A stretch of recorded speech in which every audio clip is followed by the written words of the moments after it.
Nothing against Tommy. I'm friends with Tommy. You know, I used to be our road manager. Believe it or not, I don't know if everybody knows that, but you know. Legendary Kiss guitarist Ace Frehley has died at the age of 74. He had suffered a fall and a brain. For decades, Ace Frehley, the original spaceman of Kiss, was more than just a guitarist. He was a symbol of rock rebellion, creativity, and chaos, wrapped in glitter and smoke. His solos were electrifying, his style unmistakable, and his impact on rock music legendary. But behind the fame, there was a man who battled demons, reconciled with his past, and inspired millions until the very end. When news of Ace Frehley's passing broke, the rock world came to a standstill. Fans across generations wept, musicians paid tribute, and former bandmates, including Tommy Thayer, the man who eventually took up Ace's iconic spaceman mantle, were thrust back into the spotlight. For years, Thayer had remained respectful but distant whenever the topic of Ace came up. He'd never spoken in depth about their complicated connection, a mix of admiration, replacement, and legacy. But following Ace's death, Tommy finally broke his silence.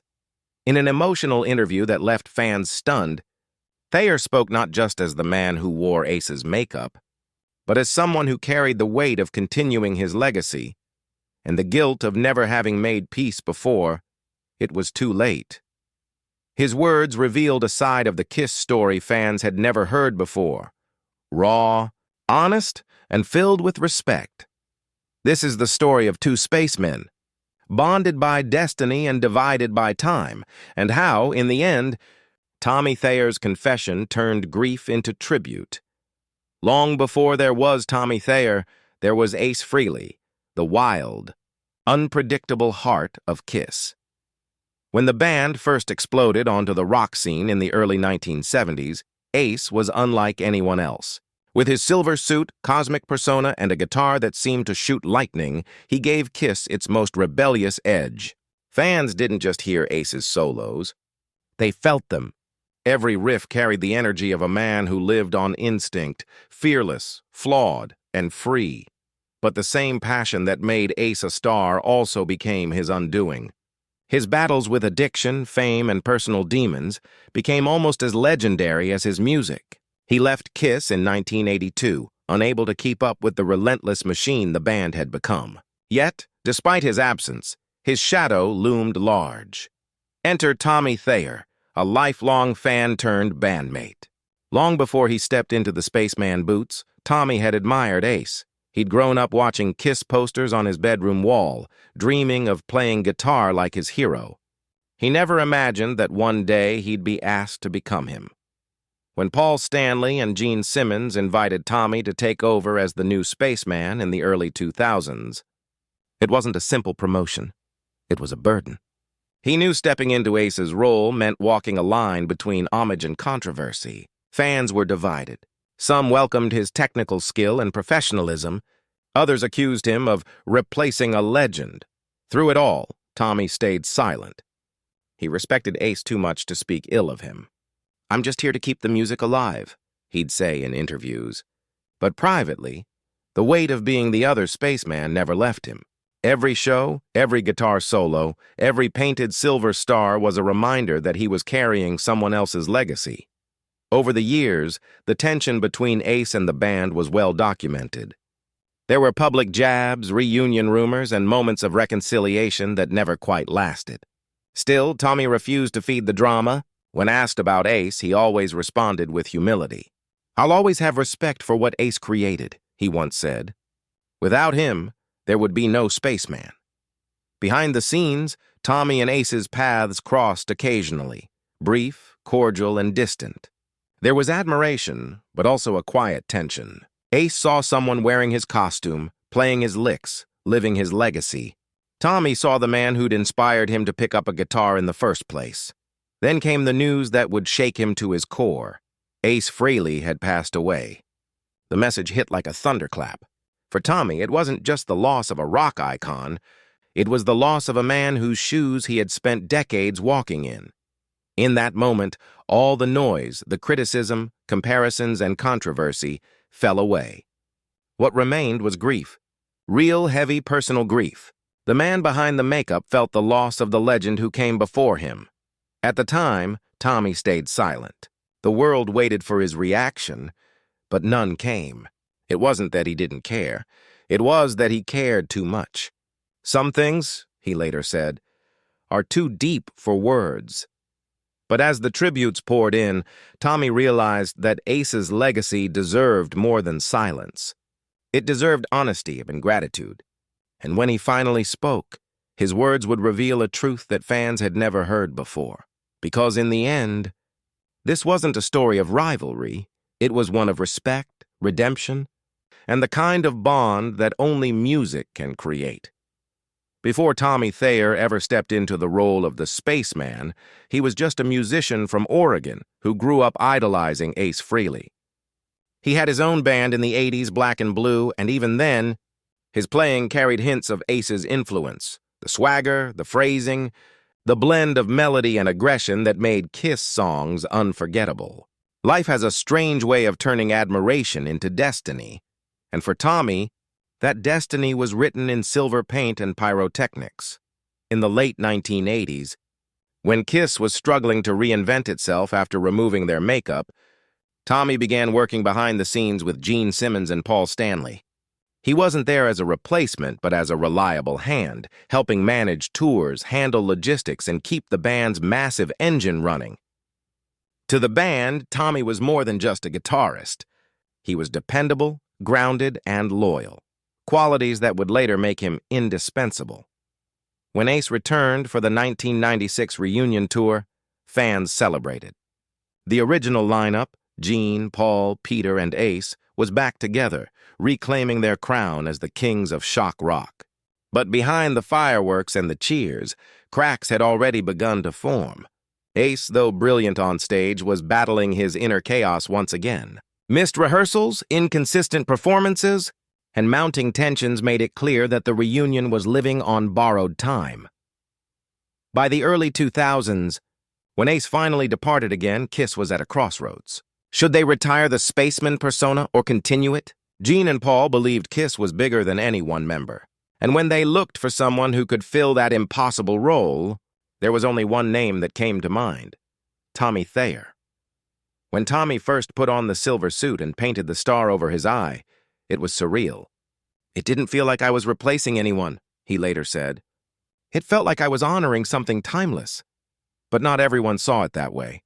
Some fans were furious, calling him a copy, an imposter, a corporate version of a rock god. Others defended him, saying he was the only one capable of doing the role justice. And through it all, Ace stayed vocal and complicated. At times, he praised Tommy for his talent. Other times, he lashed out, claiming his legacy was being erased. It was painful to witness for both men. Tommy admired Ace, but couldn't respond without deepening the divide. "There were moments," Tommy once admitted privately, "when I wished we could just sit down, man to man, and talk about music, not makeup." Despite the criticism, Tommy poured his heart into the role. He didn't try to be Ace Frehley. He tried to honor him. He studied Ace's solos, note for note, learning every nuance of the spaceman's sound. He carried that legacy to millions of fans who still screamed the same way they did in the 70s. But deep down, Tommy hoped for one thing: reconciliation. Not for the cameras, not for the fans, but for himself. "I wanted Ace to know that I never tried to take anything from him," he said. "Everything I did because of what he built. Years went by and that meeting never happened. Until Ace's death changed everything." The day Tommy got the call, he was quiet for a long time. No anger, no bitterness, just silence. "It hit me like a thunderbolt," he said. "We were two sides of the same story, and now one of them was gone." When Tommy finally decided to speak publicly, it wasn't to defend himself or rewrite history. It was to say goodbye to the man who made it all possible. The news of Ace Frehley's death hit the rock world like a shockwave.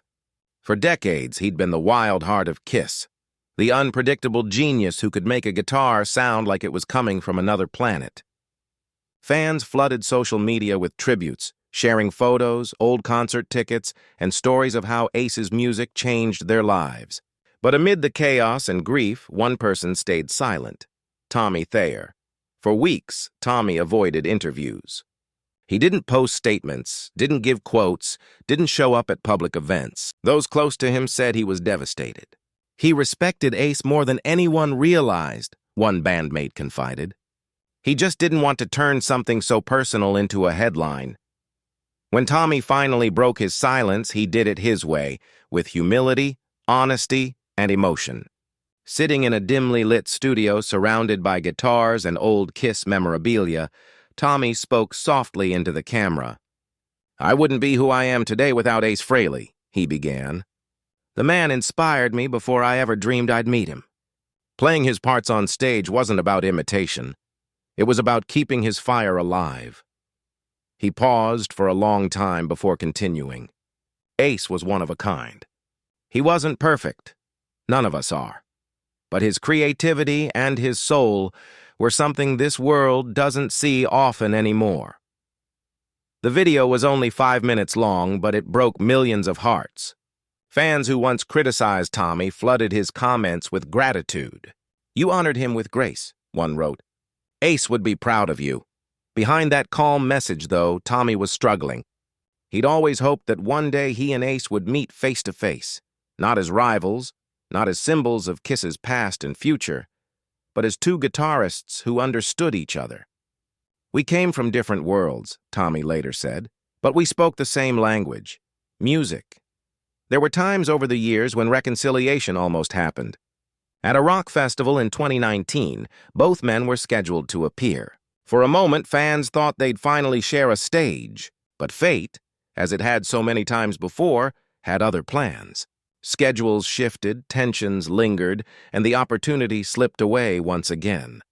Tommy often said the hardest part wasn't replacing Ace, it was carrying his shadow. "Every note I play," he admitted, "someone compares it to him.